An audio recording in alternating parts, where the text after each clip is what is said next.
Hello guys, magandang gabi. It's me again, Lopaps Moto, kung saan nandito tayo sa Almar. Nag-aantay tayo ng booking. Time check 11:51 ng gabi. So 9 minutes na lang, alas 12 na. So share ko lang sa inyo guys, update ko lang na ang gems ko ngayon ay 113. So yung isang butas 115. So kailangan ko ng dalawang gems guys. So 8 minutes na lang. So ibibigay kaya ni Grab yung isang butas para sa akin. So mikot na ako, galing ako sa Jollibee Kiko, tapos pumunta ako nagpagas ako dito sa may banda sa Uno, tapos dito ako sa Jollibee sa drive-thru banda sa Almar. Then nandito ako sa tambayan sa Almar, sa likod lang sa Barte Town Center, ay sa harap banda rito sa may Greenwich, sa tambayan ng mga Grab food. So time check, it is 11:52. So I'm just waiting na lang kung papasukan ba, kung ibibigay ba. So gusto ko kasama ko kayo guys, kung ibibigay ba yung yung isang booking sa akin.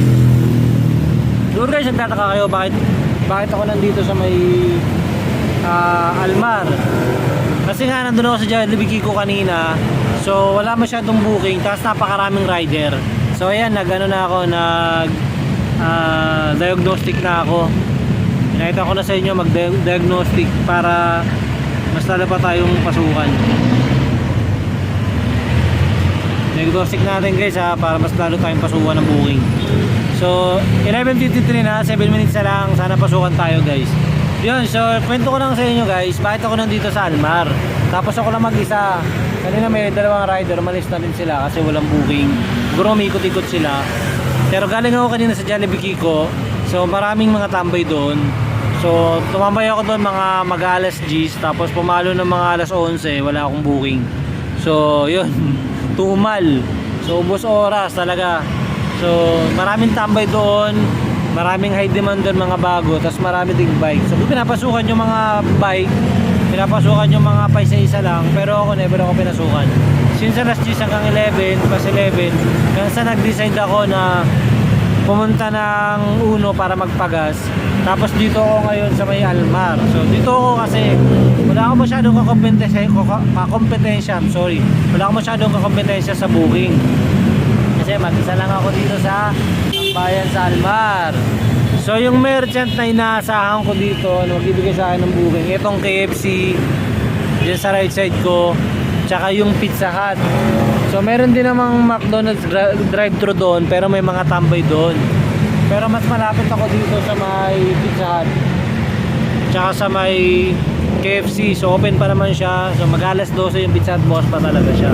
Then may mga merchant din dito sa paligid na pwede rin akong pasukan. So 11:54 na, so pag wala pa rin akong booking, iyak. So isang dalawang gems sa kailangan ko para sa isang butas, sayang.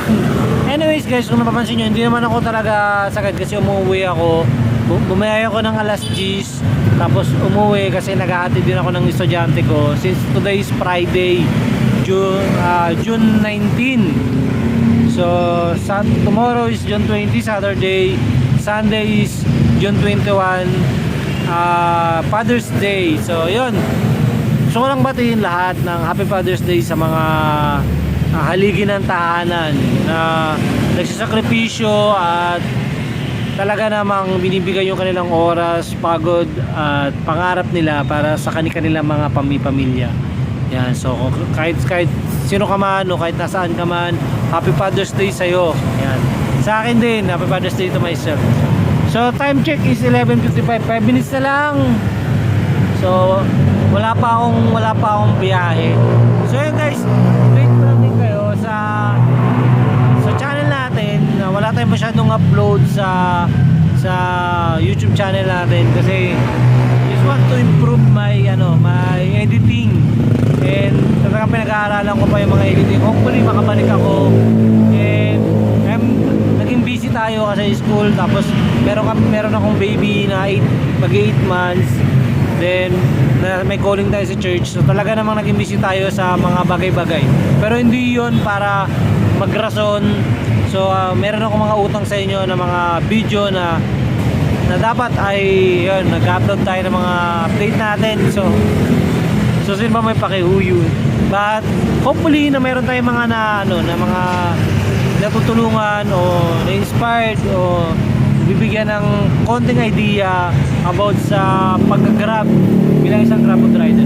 So ngayon guys, alam naman natin is June ay yung holiday na yung may holiday siya na high demand fleet.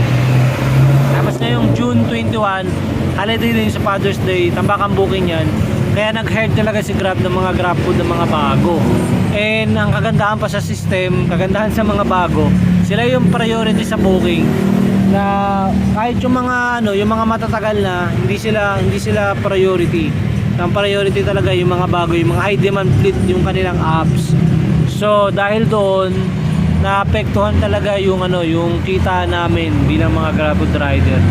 Si tatay nga kanina, which is platinum gold yung kanyang tier, sa Jollibee Kiko, lumabas siya ng alas 8 ng umaga hanggang alas 5 ng hapon, nakatatlong booking lang siya. So ganun yung ganun yung experience ngayon. Maybe kasi nga depende naman yung booking depende sa area, depende sa mga nagbo-book, di ba? Pero dati hindi naman ganun.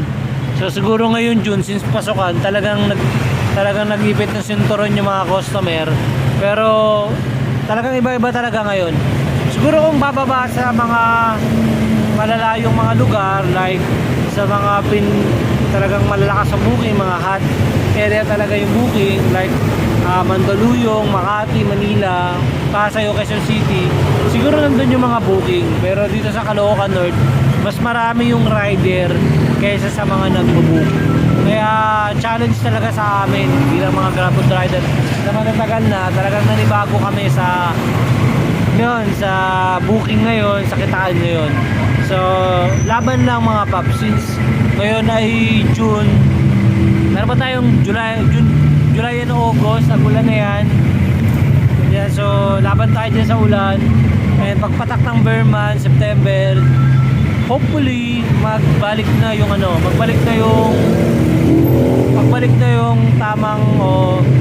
tamang mga booking, o magbalik na yung lakas ng booking para sa lahat ng mga rider na kagaya ko rin na matatagal na.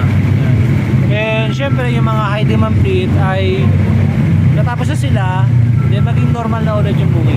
Pero ito naman sasabi ko guys, kung kaya nyo na hindi nyo gawing first yung career nyo yung Grab, gawin nyo na lang siyang sideline, o gawin nyo na siyang second option nyo sa income nyo, mas good siya. So huwag natin siya gawing priority kasi baka mamaya magkaroon tayo ng problema sa booking. So masisira talaga yung financial natin. So yun guys, time check 11:59. So ito lang naman yung content ko, i-update ko sa inyo na hindi binigay yung isang booking natin, alas 12 na guys. Hindi binigay yung isang butas natin, yung isang booking na kailangan ko. So nag back to zero na ulit yung gem aray ko, but hindi para mawala ng pag-asa, but it's a challenge para mas lalo pang sipagan and mas lalo pang dumiskarte para mahabol natin yung mga gusto natin mahabol, like yung butas na yun. So yun guys, maraming salamat para sa inyong time sa panonood, and hopefully na yung mga grab food rider ngayon ay yun, umanap ng way kung paano mas kikita sa grab food.